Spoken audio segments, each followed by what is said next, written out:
Situation compliquée pour Haïtiens qui rentraient dans le programme Biden. Mesdames et messieurs, selon un article que New York Times lui-même est arrivé sorti, il fait qu'on ait un document qui signe. Et dans le document là, si monsieur dame Haïtien gagne le plein pouvoir pour être capable de déporter chaque grain haïtien, cubain ou vénézuélien, panamien, peu importe pays ça yo qui te gagne droit pour te rentrer sous programme Biden, eh bien, yo capable de déporter haïtien ça yo, bagay yo compliqué. Bagay yo compliqué, mesdames et messieurs, parce que non moment n'a pas là, c'est yo diarrhée qui gagne dans le pays États-Unis.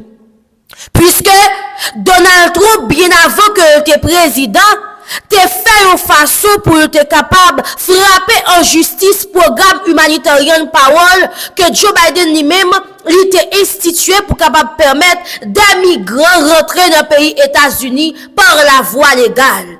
Mes amis, ou quoi président Donald Trump t'a fait bagay comme ça tout bon vrai? Hey! En tout cas, selon article New York Times, mesdames et messieurs, moun qui rentre dans le programme Biden yo actuellement là, yo sous liste noire, eh bien, immigration et agents haïtiens gagné toute autorisation et plein pouvoir pour être capable de déporter moun sa yo correctement. Dossier ça, son dossier, n'a gagné pour nous capable passer sous lui. Nan jou qui a venu là yo parce que, bagay yo compliqué. Bagay yo compliqué. Dans le conseil de sécurité qui était fait mercredi qui sont passé là, mesdames et messieurs, dans l'ONU, eh bien, gagné monsieur Jean-Baptiste, qui c'est ministre Affaires étrangères pays d'Haïti, qui insistait encore une fois pour capable transformer force multinationale que Kenya lui-même li gen dans tête li en yon force casque bleu. Ça qui veut dire en yon force onusienne. Mesdames et messieurs, m'a invité nous pour nous capables de ensemble avec moi déclaration monsieur Orvel Jean-Baptiste. Nos vœux pleins de succès dans la conduite des travaux de cet important organe.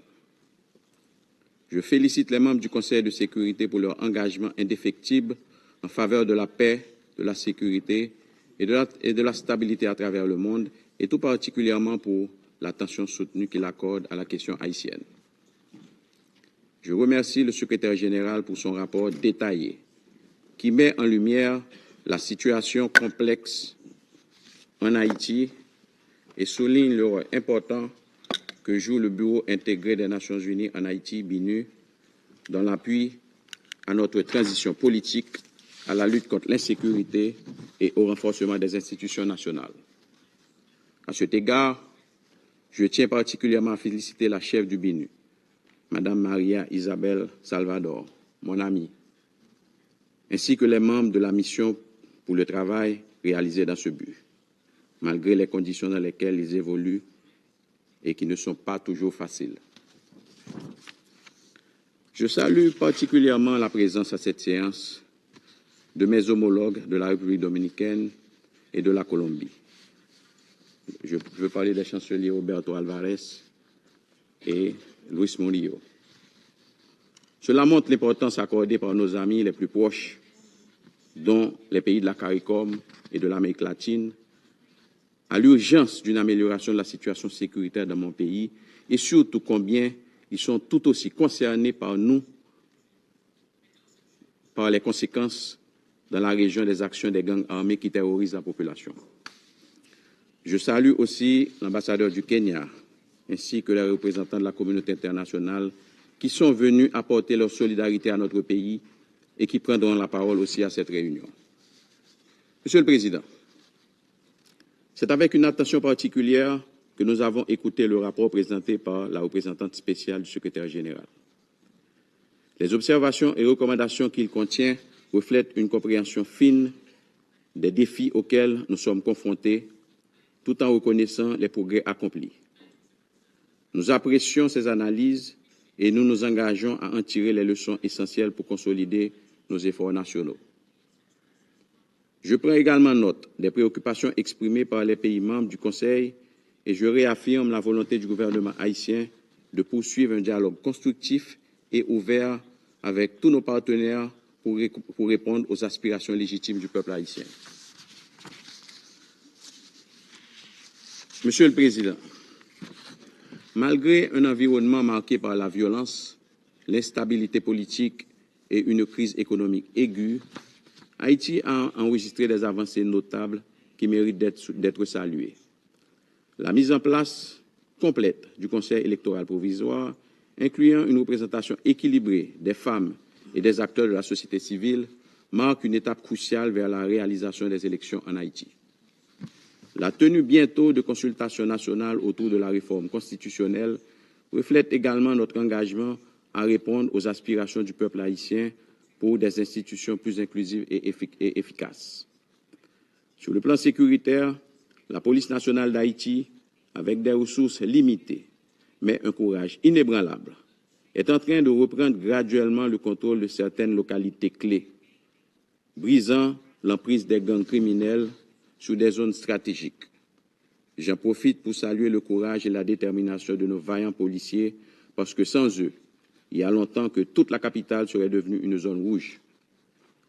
Cette lutte héroïque contre la criminalité organisée a aussi été rendue possible grâce au soutien des forces armées d'Haïti et de la mission multinationale d'appui à la sécurité, qui joue un rôle décisif en appuyant les efforts de sécurisation dans les zones les plus critiques.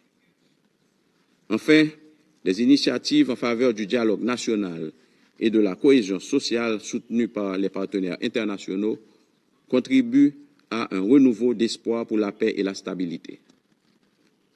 Cependant, malgré ces progrès, Haïti continue de faire face à des défis majeurs qui menacent plus que jamais la sécurité de la population et la survie même de l'État. La violence des gangs armés marquée par des massacres, des enlèvements et des violations systématiques des droits humains continue de rester une menace existentielle. Ces groupes équipés d'armes de guerre opèrent en toute impunité, imposant leurs lois et paralysent l'économie du pays. La crise économique exacerbée par l'insécurité a plongé des millions de nos concitoyens dans une pauvreté extrême. La moitié de la population souffre de la faim et des centaines de milliers de familles déplacées vivent dans des conditions précaires, souvent sans accès aux services de base. Monsieur le Président, nous notons cependant avec satisfaction l'engagement continu de certains membres de la mission multinationale d'appui à la sécurité. Nous saluons encore une fois la détermination du Kenya à se battre à nos côtés. Leur dévouement dans des conditions extrêmement complexes est un témoignage de solidarité et de détermination face à la crise qui déstabilise notre nation. Toutefois, il est essentiel de souligner que la mission actuelle reste gravement sous-financée et sous-équipée. Elle ne dispose pas du support aérien nécessaire lors de ces opérations. Certains de ces équipements ne sont pas adaptés à la réalité. L'espace maritime, particulièrement dans la baie de Port-au-Prince, n'est pas contrôlé. Ces quelques limitations, sans être exhaustifs, entravent sa capacité opérationnelle à répondre efficacement à l'intensité des défis sécuritaires que nous connaissons.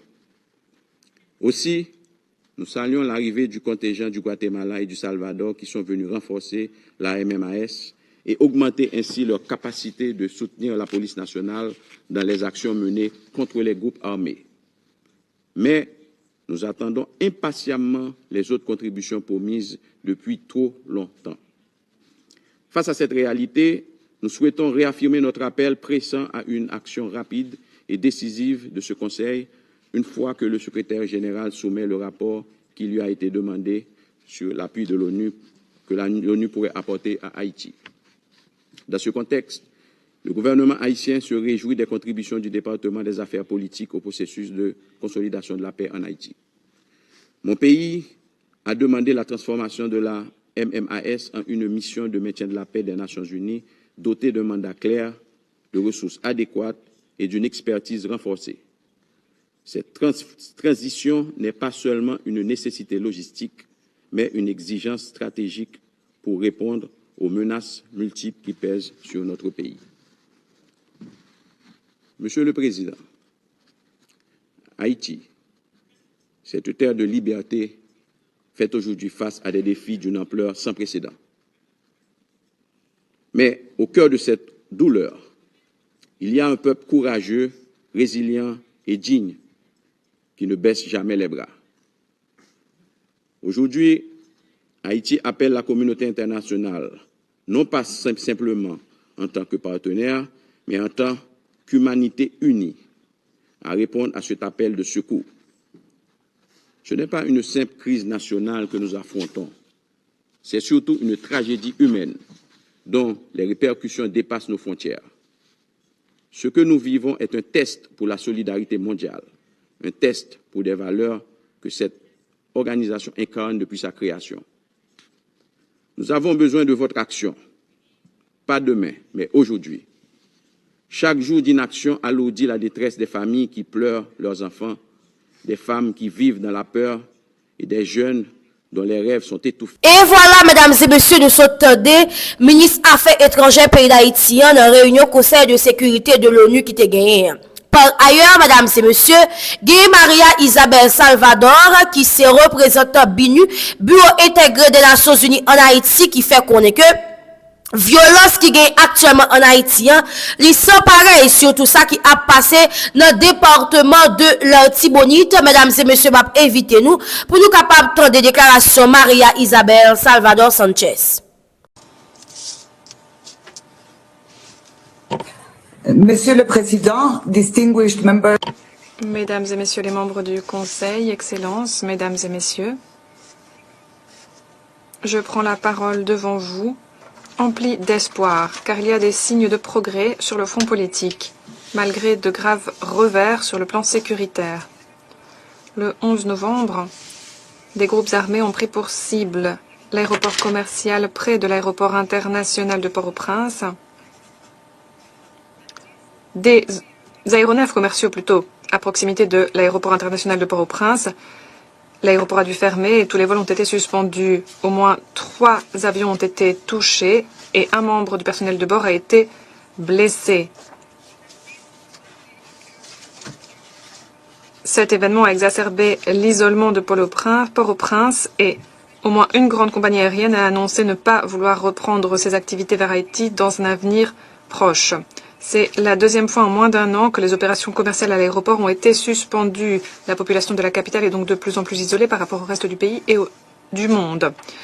Peu de temps après, des gangs ont lancé des attaques simultanées coordonnées dans toute la capitale, y compris dans des zones qui autrefois étaient épargnées. Ces attaques visent à déstabiliser les institutions de l'État et ont entraîné une réaction violente de la part de groupes d'autodéfense, des habitants étant armés de machettes et d'armes à feu. Ce cycle de violence à Port-au-Prince s'est soldé par au moins 220 décès et près de 41 000 déplacés. Au mois de décembre, des groupes armés ont réalisé des tueries de masse à Ouar-Jérémy, dans la commune de Cité-Soleil. 207 personnes ont été tuées, principalement des personnes âgées.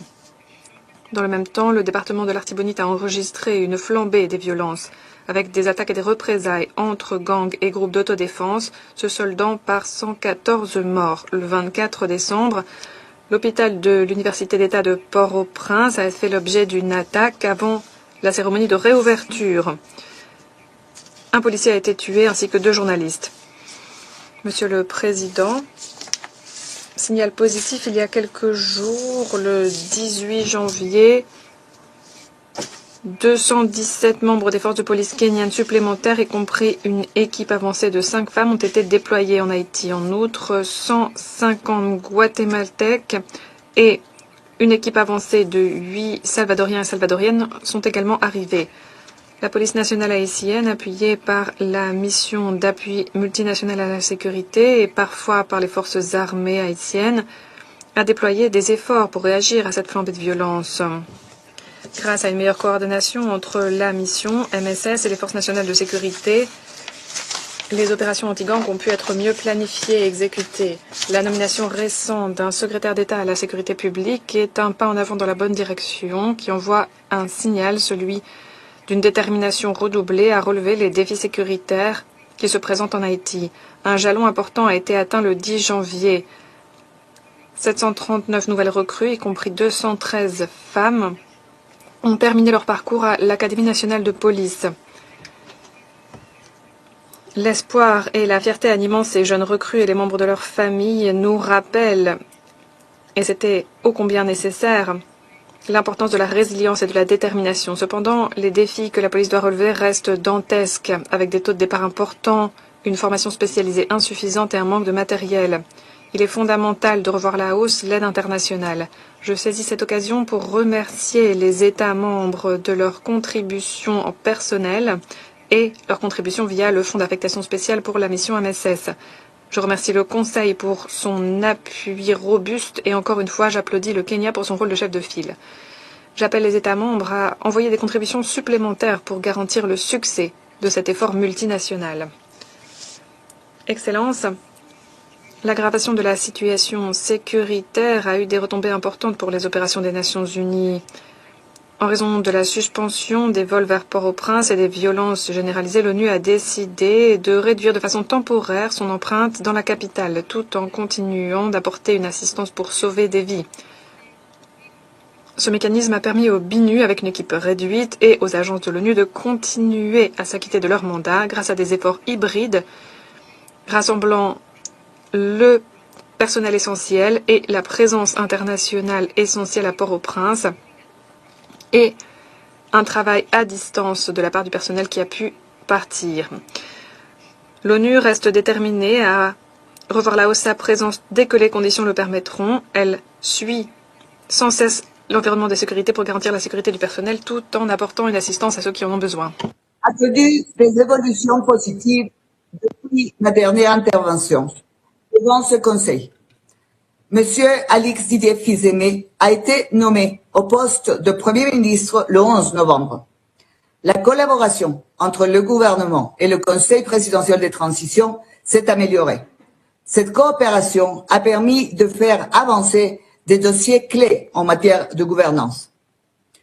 Une meilleure coordination entre le Conseil présidentiel de transition et le gouvernement actuel a permis d'affiner et de cibler avec succès les priorités des priorités de la transition, c'est-à-dire sécurité, élection et apaisement social, et a contribué à faire avancer certaines décisions clés de gouvernance qui étaient auparavant en suspens. Je félicite la nomination des 2 membres restants du Conseil électoral provisoire. 4 des 9 membres sont désormais des femmes, une étape importante vers une plus grande inclusion du genre dans le processus électoral.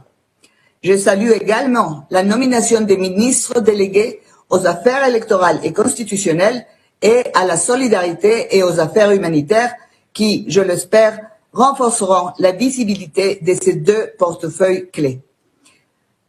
In response to a request Répondant à une demande présentée par le gouvernement haïtien, les Nations Unies ont déployé une mission d'évaluation des besoins électoraux au mois de novembre. Les recommandations de la mission, approuvées par le point focal des Nations Unies pour l'aide électorale, englobaient un appui ciblé pour les processus électoraux et constitutionnels notamment. Dans le même temps, la Conférence nationale sur la réforme constitutionnelle poursuit ses travaux. Au mois de novembre et décembre, le groupe de travail sur l'examen constitutionnel a pris langue avec différents pans de la société pour entendre leur point de vue sur les éléments clés de la réforme constitutionnelle. Des consultations plus vastes avec la diaspora haïtienne et dans tout le pays commencent cette semaine pour garantir l'inclusivité du processus. Le référendum constitutionnel et les élections restent prévus pour cette année. Cela étant dit, ces processus nécessiteront de renforcer la sécurité et de faire des progrès en temps voulu. La mise sur pied d'un Conseil national de sécurité est une autre réussite. Ce mécanisme de planification et de coordination a le potentiel de pouvoir consolider sensiblement les efforts de sécurité déployés par le pays. J'encourage les autorités à mettre cette structure sur pied et pleinement l'opérationnaliser pour en tirer le plus de parti possible. Monsieur le Président, Excellence, il y a des progrès sur le front politique. On peut être optimiste, mais le cadre pour la transition reste fragile. La fragmentation accrue des secteurs politiques représentés au sein du Conseil présidentiel de transition, ainsi que les critiques qui persistent, compliquent le processus.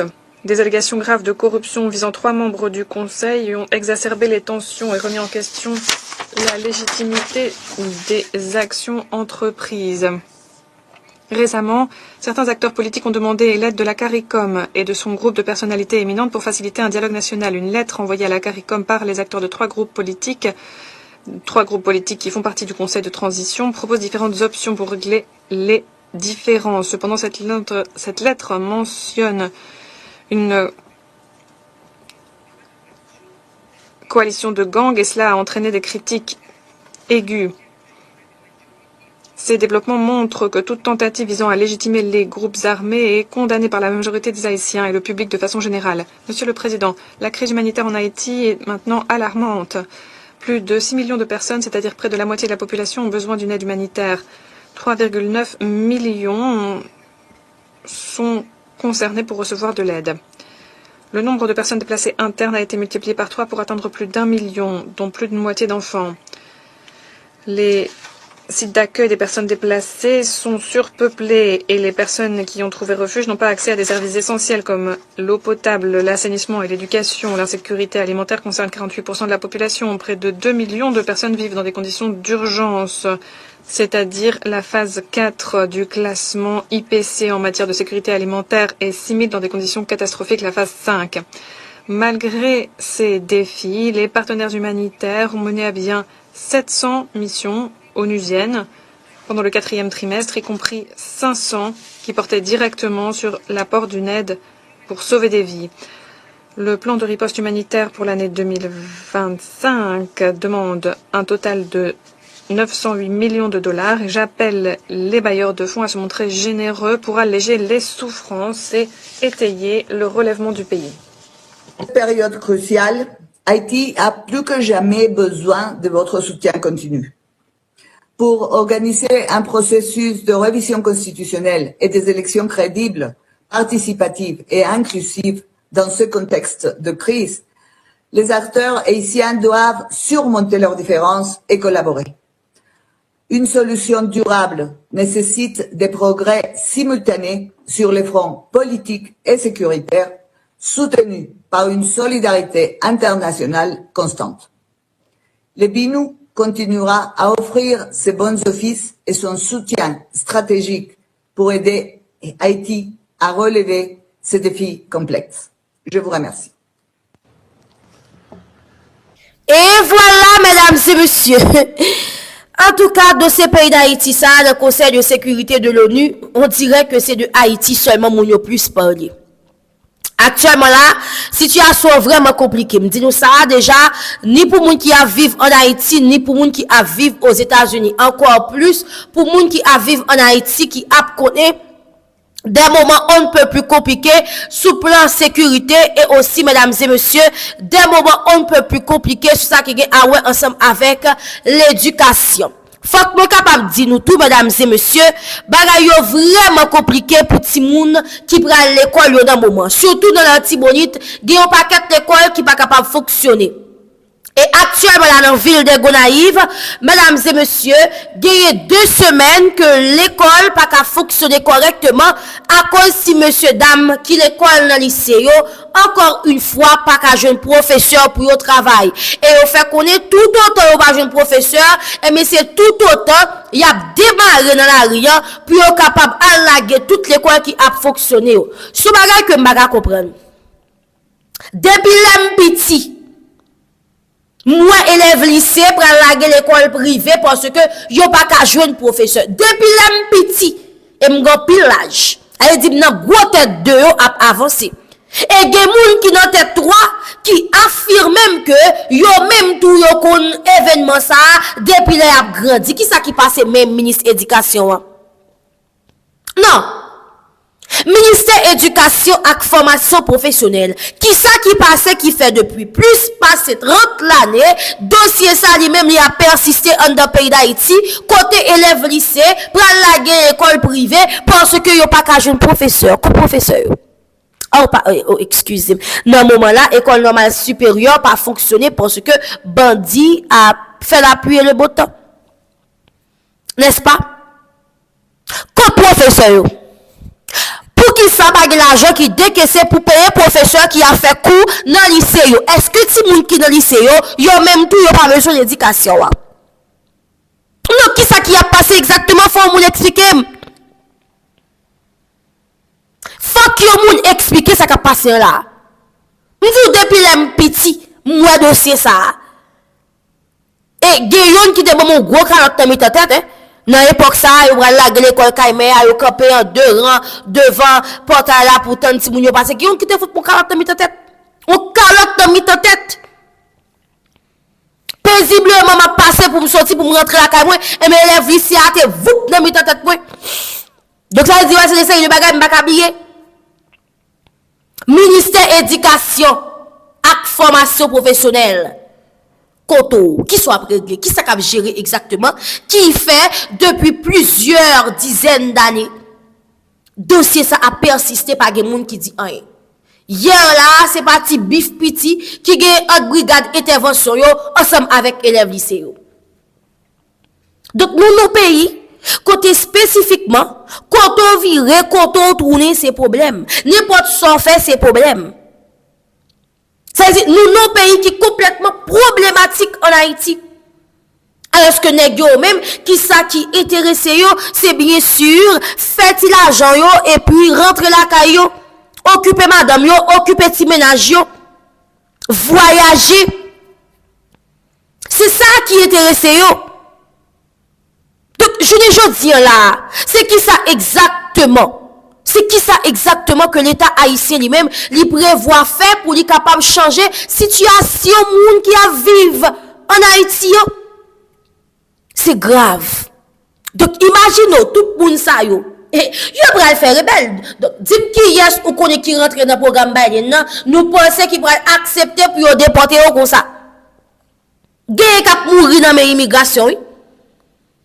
C'est comme si tu fin courir aller ou tu prends tirer pour et puis boum. Yo dit ou pral pim pour tourner qui bon encore dans l'enfer. Bon, imaginez vous même pendant tout le temps aux États-Unis, même $5 minute ou pas te mettre pour un petit voisin nous en Haïti. Quand on tourner boubou. Quand on retourner ma chérie, hein? Donc espérons que article ça que New York Times écrit, mesdames et messieurs, c'est un article, ok? Côté, on dit, à travers décision ça, administration trop 25 prend, eh bien, c'est une décision qui est capable de contester parce que 200 000 commerçants, c'est ça qui entre dans le programme Biden, yo dit, yo capable de déporter, retourner à Haïti, elle pas douce du tout. Retourner à Haïti, elle pas douce du tout. Pendant ce temps, nous-mêmes en Haïti, qui s'en fait, nous fait show off pour président de notre pays. Non, même Jacques Bel, ça, mesdames et messieurs, m'a regardé une vidéo côté, machin c'est sous Fatra au chute à Van. Même Jacques Bel qui te recevoir, président Gustavo Petro. C'est sous pile Fatra que machin chute à Van. Donc, je dis là, c'est qui ça nous décide de faire exactement ensemble avec le pays d'Haïti. Nous fait show off. Hein?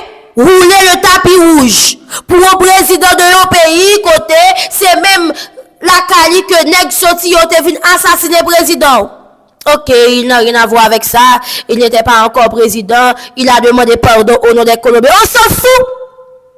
On s'en fout. Il était touillé moun te touillé président. Colombien te touillé président, peu importe. Nous capables de l'axe ça? Est-ce que nous capables de qualité action ça? Pour des séries de grands trains de la caillou président, yo assassiné la 12 cartouches. Est-ce que nous capables de l'action ça? Donc, mandez pardon presque 4 années plus tard, on s'en fout. Merci pour le geste, monsieur le président Petro. On vous remercie sincèrement pour le geste. Le fait d'avoir demandé pardon au nom des Colombiens. Mais, ça ne va rien changer. Ça ne va pas changer rien dans la situation du pays d'Haïti. Ça ne va pas changer rien dans le fait que ils ont humilié le pays de Haïti, n'a assassiné le président André Calibo. On dit que Haïti humilié peut-être parce que pas arrêté quoi jusqu'à présent là pas de personne qui connaît qui est-ce qui tue le président. Pour qui ça a tué le président? Qui est-ce qui participait dans l'assassinat président? Jusqu'à présent on n'en sait rien. Nous pas connaissons. Donc, pays d'Haïti, mesdames et messieurs, c'est un pays qui on ne peut plus compliqué dans ça qui est ensemble avec dossier politique. Bref, mais c'est détail ça aucun déporté pour oui. Rendez-vous nous casser pour une prochaine sortie édition si là. Restez connectés ensemble avec nous. Nous pas monsieur Fabiola Jean-Charles. Pas oublier like, commenter, partager et surtout inviter au monde dans entourage ou abonner à la plateforme si là. Puis capable toujours être connecté à toute dernière information. D'ici là, passez un bon vendredi, un bon week-end et un bon la journée. Nous connaissons tout conseil moi déjà que me gagne laisser week-end. Laisser week-end toujours conseiller nous. Faut que nous prenions sur tête nous pendant le week-end, non, passer temps avec tête, nous passer temps avec moun nous remet, faire ça que nous remet pendant le week-end, non, parce que pendant toute semaine, non, nous t'es vraiment stressé, donc faire ça qui est bon pour nous pendant le week-end, non. Et pas oublier, pas quitter un stressé nous, c'est toujours le même principe, juste prends un temps, respirer. En 3 fois, et toujours poser cette question, situation ça que nous y a, est-ce que il vaut la peine pour nous investir émotion là-dedans? Et s'il vaut la peine, pas oublier refaire exercice là, prendre sans nous le temps pour nous capables de contrôler émotion qui a circulé en dedans nous, pour nous prendre décision que nous supposons prendre par rapport ensemble avec situation si la pas bien fait bien pour mon entourage et qui doit ser mon entourage qui doit faire bien pour nous faire mon sourire jodia et peut-être qui doit ser mon qui fait nous sourire jodia. C'était un plaisir. Passez un bon week-end. N'a croisé dans la prochaine sortie édition si là.